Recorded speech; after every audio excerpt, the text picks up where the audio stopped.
Seguimos conversando este sábado 3 de mayo con el economista Ivanhoe Enesque Cortiñas, ex superintendente de bancos, ex superintendente de valores, tesorero nacional y contralor general de la República, una verdadera autoridad.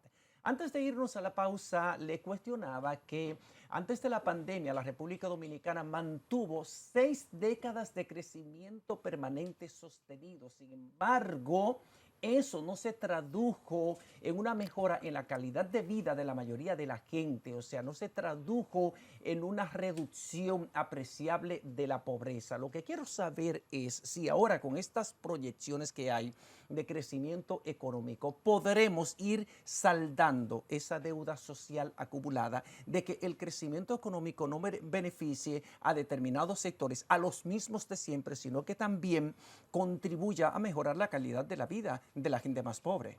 Fíjate que si la respuesta te la construyo a partir de los datos oficiales, eh, podemos decir, basado en estos datos oficiales, que la pobreza general en el país ha descendido, porque llegó a estar en un 50% en el año 2003 y 2004. Sin embargo, hoy día la pobreza general ronda el 20%. Significa que se ha reducido. Ya habría otra lectura si uno entra a cuestionar que el número de pobres dentro del mapa de pobreza de la República Dominicana.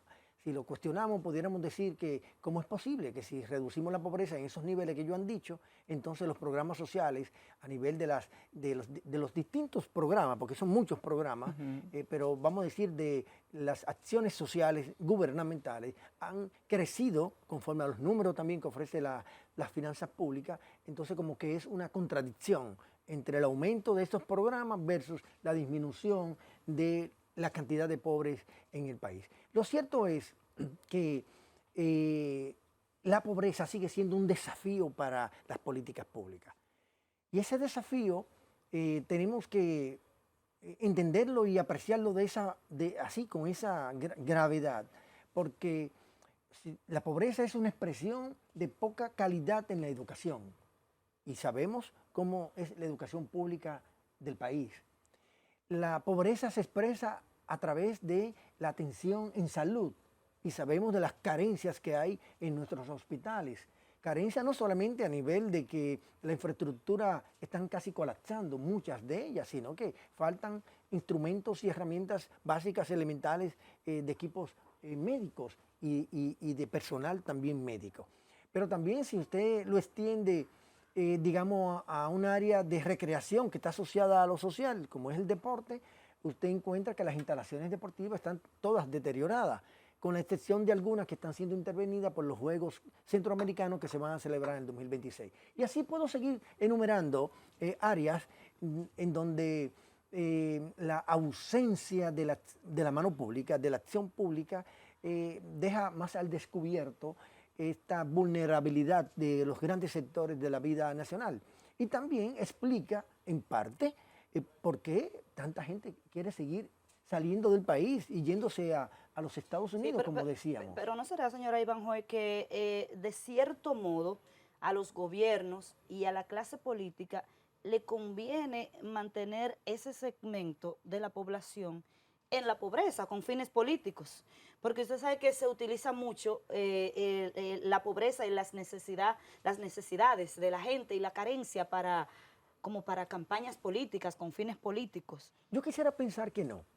Y de verdad no creo que ningún partido, ningún político con vocación presidencial o los que hayan alcanzado la presidencia de la República, y aquí no estoy excluyendo a nadie, yo no creo que ninguno de ellos hayan ido a la presidencia del país a no favorecer a los pobres.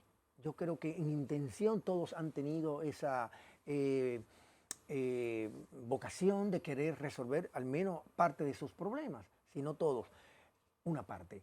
Ahora, que las políticas públicas que implementaron no se correspondieron con ese propósito, bueno, ese es un tema que sí se puede evaluar y que ciertamente ha acontecido de esa manera. Por ejemplo, las actuales autoridades han dicho que este es un gobierno para la gente. Lo decían en el programa de gobierno. Y sin embargo, ¿qué ha pasado? ¿Cuánto destina el gobierno como como porcentaje del gasto público total a gasto social, bueno, 44%, en el mejor de los casos 45%. ¿Cuánto se destinaba antes de la pandemia? Porque el tema pandemia un poco desnaturalizó muchas de las estadísticas, pero antes de la pandemia, 2019 hacia allá, llegaba hasta 48%, lo que significa entonces que ha habido un retroceso en el gasto social que se supone que va a favorecer a las grandes mayorías, especialmente a los desposeídos de ingresos monetarios, a los más afectados por la pobreza. Pero también ha descendido el gasto en obras de capital, que son las Totalmente. que apuntaran el desarrollo, Sí. que son las que producen un nivel de rentabilidad que contribuye con la mejora y el crecimiento del país. Y entonces hay una gran proporción del gasto que se va, por ejemplo, en asuntos corrientes. Es mayor el gasto corriente, el gasto en nómina, el gasto en otro tipo de rubros que no producen ese impacto positivo en el desarrollo y en la mejora, sobre todo en la calidad de vida de la gente. Así es, José. Acabas de aportar un elemento que ayuda a seguir explicando esto del tema de la calidad del gasto. Primero en la parte social y ahora en esta parte del gasto de capital o inversión pública. Porque el tema de la inversión pública y del gasto de capital no solo es que hoy está en el nivel más bajo de la historia, sino es que el comportamiento tendencial ha sido decreciente. Porque si usted puede tener en cualquier gobierno que un año cualquiera, por razones que pueden explicar las autoridades del momento, la situación no resultó ser como aspiraban. No se esperaba. Ahora, cuando usted aprecia que el comportamiento es que todos los años se va degradando, en este caso el gasto de capital, la inversión pública, entonces es preocupante. Por ejemplo, para hasta abril del año 2025, estamos hablando de cifras frescas, ¿no? Abril, o sea, el primer cuatrimestre, de cada 100 pesos que gastaba el gobierno, 8 pesos con 50 centavos lo destinaba a gasto de capital o inversión pública. De ahí las grandes quejas, casi generalizadas, ustedes que son comunicadores lo saben, de la ciudadanía que hablan de la gran dilación de las obras públicas, del gran retraso, de que la anuncian pero no la inician, o bien la terminan pero solamente terminan un tramo, inauguran una parte de las obras que se supone que no deben inaugurarla por parte. Si una carretera tiene 50 kilómetros, inauguran 10. Si un hospital que están construyendo para ofrecer servicios Lo inauguran por áreas. Por área, el área de emergencia, Sí. por ejemplo, la inauguran. Entonces uno dice, pero ¿y cómo es esto? Es una nueva modalidad, es un nuevo modelo. Pero eso es una expresión yo diría, de fracaso de la política pública y particularmente del gasto de capital. Que reitero, el 8.5% es el que se destina como porcentaje del gasto público total a gasto de capital, el más bajo de la historia. Nunca antes se había hecho una reducción tan importante. Cuando este gobierno llegó a la presidencia de la República, el gasto de capital rondaba el 14%.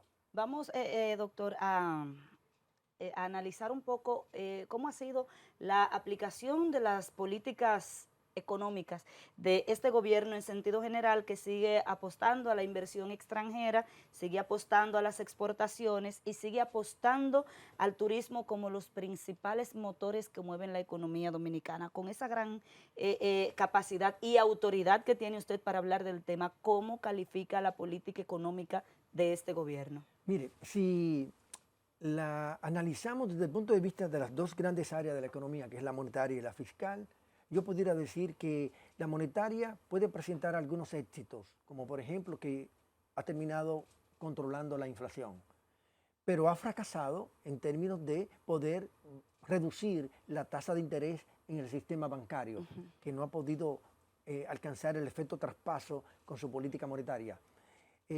También ha fracasado en términos de que el tipo de cambio no se ha comportado en la forma normal en el que debe comportarse y ha tenido altas y bajas. Y en el ámbito fiscal, bueno, tenemos grandes déficits fiscales que rondan el 3% del PIB. Para estos primeros 4 meses del año 2025, 41.000 millones de pesos de déficit fiscal. Por lo tanto, si lo miramos desde el punto de vista monetario, o si lo miramos desde el punto de vista fiscal y le agregamos al fiscal el endeudamiento excesivo que hemos estado sometidos, pues entonces podemos decir que como calificativo de que el gobierno ha fracasado en todos los ámbitos. Si lo miramos desde el punto de vista sectorial, pudiéramos necesitar más espacio. Vamos a seguir hablando de este tema fiscal que es bastante interesante luego de que regresemos de una breve pausa.